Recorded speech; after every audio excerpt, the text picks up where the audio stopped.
নিজের উপর নিজের বদনজর লাগা সবসময় অন্যর বদনজর লাগে না, কখনো কখনো নিজের উপর নিজের বদনজর লেগে যায়। কিভাবে বুঝবেন নিজের বদনজর লাগছে কিনা? আসুন আজকে আমরা সবাই এই বিষয়টি জেনে নেই। সাহাবের নিয়তে ভিডিওটা শেয়ার করে এই সুন্দর বিষয়টি অন্যদেরকেও জানার সুযোগ করে দিবেন। আয়নায় নিজেকে দেখে খুব মুগ্ধ হলেন, আর ঠিক তারপরই চেহারার উজ্জ্বলতা কমে গেল বা হঠাৎ বরণের সমস্যা দেখা দিল। নিজের কোনো অর্জন বা কাজ নিয়ে অতিমাত্রায় আনন্দিত বা এক্সাইটেড হলেন, আর হঠাৎ করেই সেই কাজটি বাধাগ্রস্ত হলো বা নষ্ট হয়ে গেল। নিজের শরীর বা ফিটনেস দেখে প্রশংসা করলেন, আর তারপরেই অলসতা বা অসুস্থতায় ঘিরে ধরলো। আসলে অতিরিক্ত মুগ্ধতা যখন আল্লাহর শুকরিয়া ছাড়া প্রকাশ পায়, তখনই তা ক্ষতির কারণ হয়ে দাঁড়াতে পারে।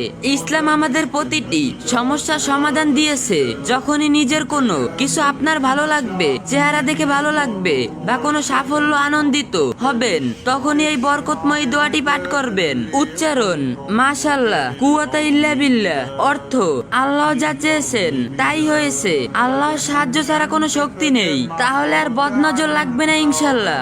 মনে রাখবেন, নেয়ামত আল্লাহর দান। সেই নেয়ামতের উপর আল্লাহর নাম নিলে তাতে যেমনই বরকত বাড়ে, তেমনই তা যাবতীয় অনিষ্ট থেকে নিরাপত্তা থাকে।